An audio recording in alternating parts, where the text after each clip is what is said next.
Hello दोस्तों, आज इस वीडियो में हम बात करेंगे समास, है ना। समास के प्रकार, है ना, उसके बारे में।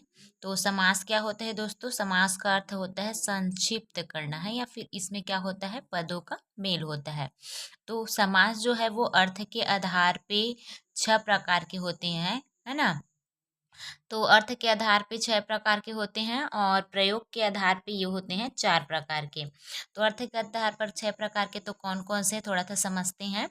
तो अर्थ के आधार पे पहला है अव्ययीभाव समास, जिसके पूर्व पद जो है वो क्या होते हैं, पूर्व पद की प्रधानता, यानी कि जो सामने जो पद होता है उसकी प्रधानता होती है दोस्तों।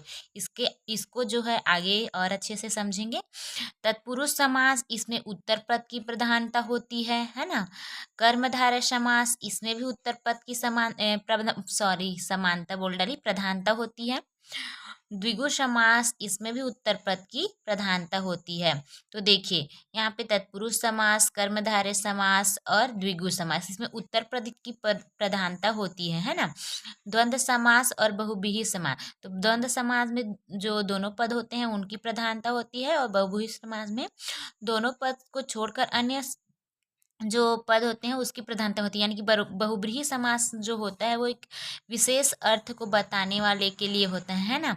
तो देखते हैं प्रयोग के आधार पे। तो यहाँ पे है पहला अव्ययी समास, है ना, तत्पुरुष समास। तो तत्पुरुष समास में हमारा कर्मधारय और द्विगु दोनों समास जो है वो आ जाता है दोस्तों, क्योंकि इन तीनों में उत्तर पद की क्या होती है, प्रधानता होती है।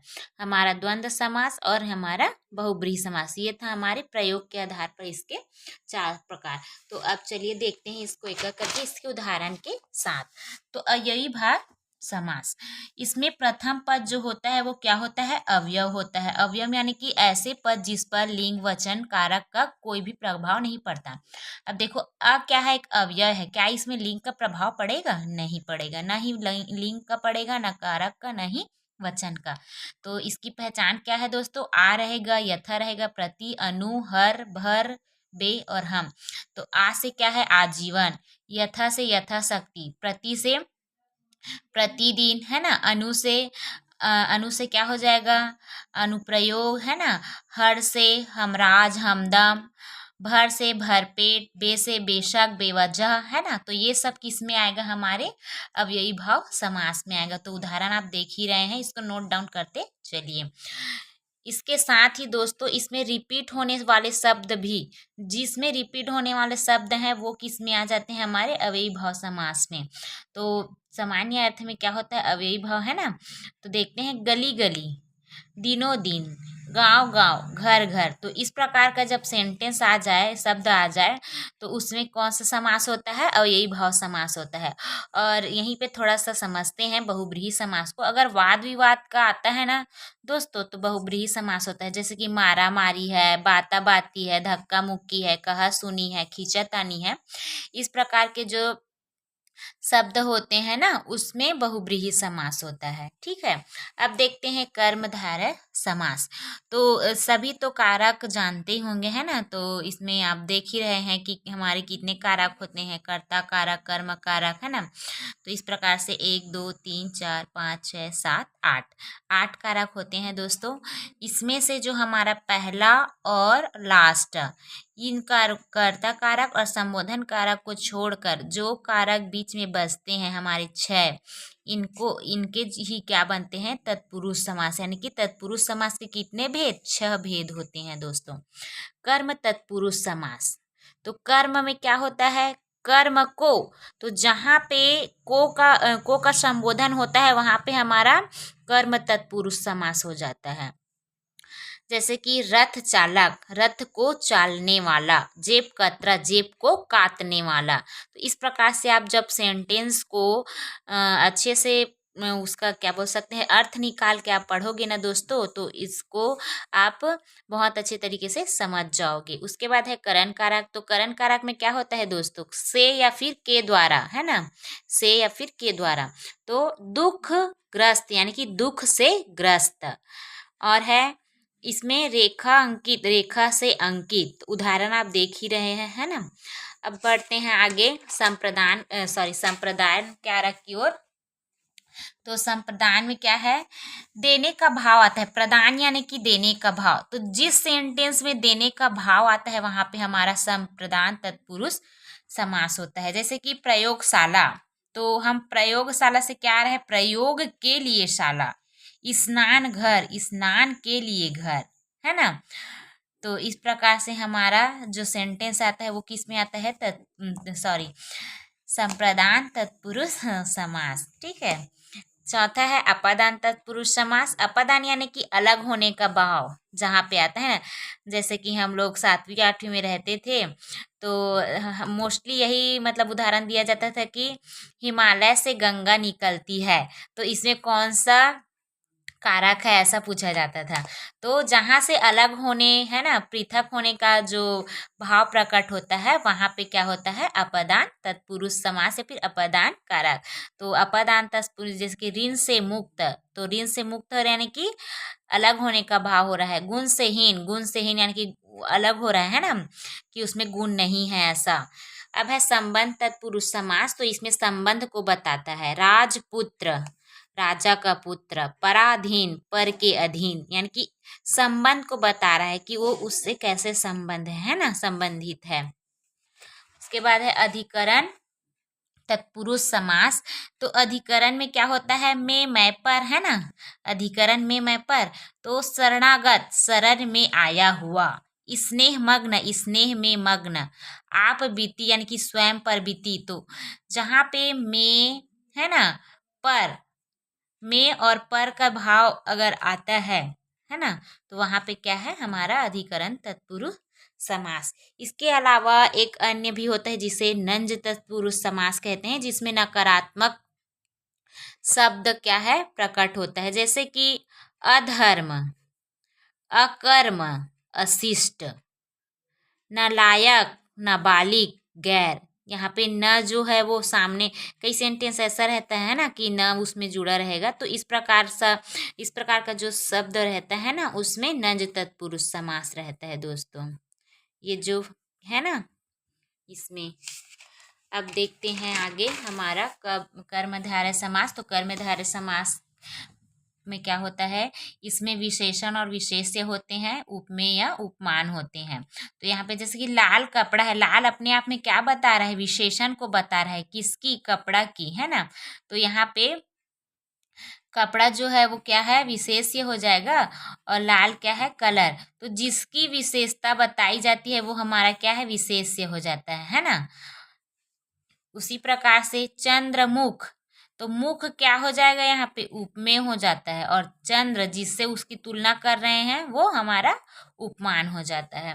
इसकी पहचान है कि विग्रह करने पर है जो, के समान या रूपी, इस प्रकार का सेंटेंस अगर आता है ना समास विग्रह करने पर, तो वो हमारा क्या है, कर्म धारय समास है। जैसे कि सच्चरित्र, सच्चा है जो चरित्र। नील कमल, नीला है जो कमल। प्राण प्रिय, प्राण के समान प्रिय। तो देखो ये सेंटेंस आना चाहिए, है जो, के समान और रूपी। तो उन सब में हमारा क्या आता है, कर्मधारय समास। अगर कर्मधारय समास के भेद पूछ लिए जाएं दोस्तों तो इसके 4 भेद होते हैं।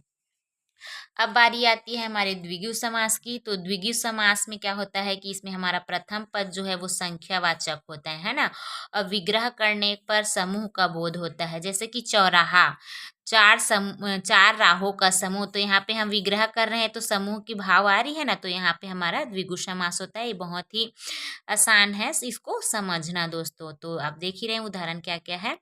द्विगु समास के भी 2 भेद होते हैं। अगर कहीं पे पूछ दे कि द्विगु समास के कितने भेद हैं, तो 2 भेद होते हैं। अब है द्वंद्व समास। तो द्वंद्व समास में जो है और एवं ऐसा सेंटेंस आता है जब हम विग्रह करते हैं। जैसे कि लाभ हानि, तो लाभ या हानि, या फिर लाभ और हानि ऐसा बोल सकते हैं। जय पराजय, जय या पराजय, जय और पराजय। कृष्णा अर्जुन, कृष्ण और अर्जुन। नदी नाले, नदी और नाले। खरा खोटा, खरा या खोटा, या खरा और खोटा, है ना। देखो जैसे कि संख्यावाची जो रहता है ना, 41, तो 40 और 1, 21, 20 और 1, इस प्रकार से जो सेंटेंस रहेगा ना हमारा, वो भी हमारे द्वंद्व समास में आएगा। 41, 21, 31, है ना, या फिर जो भी संख्या, जैसे कि अब 51 बोल दे, 50 और 1 51। तो इस प्रकार से जो हमारा जो शब्द रहेगा या कह सकते हैं गिनती वाला, वो भी हमारे द्वंद्व समास में आएगा। द्वंद्व समास के 3 भेद हैं दोस्तों, है ना। द्वंद्व समास के 3 भेद है, जिसमें हमारा है वैकल्पिक द्वंद्व, जिसमें विलोम शब्द का जोड़ा होता है, जैसे कि जय पर आ जाए, तो इसमें हमारा क्या है, ये जो है वो हमारे वैकल्पिक द्वंद्व में आता है। इतरेत्तर द्वंद्व, ऐसा जोड़ा जो हमेशा साथ में होता है, जैसे कि भाई बहन, माता पिता, राधा कृष्ण, तो इसमें इतरेत्तर द्वंद्व होता है।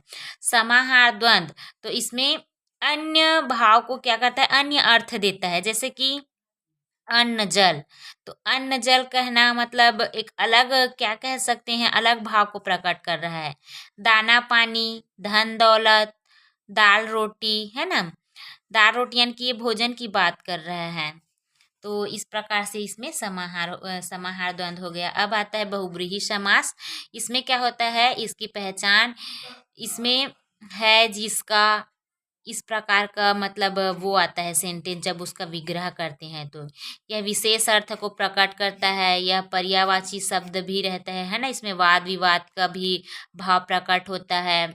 इसमें वन वर्ड टाइप का भी रहता है ना, सेंटेंस जो है वो, इसमें स और सह जैसा उपसर्ग भी उपयोग होता है, जैसे कि दशानन, 10 सिरों वाला अर्थात रावण, तो एक विशेष अर्थ को प्रकट कर रहा है ना।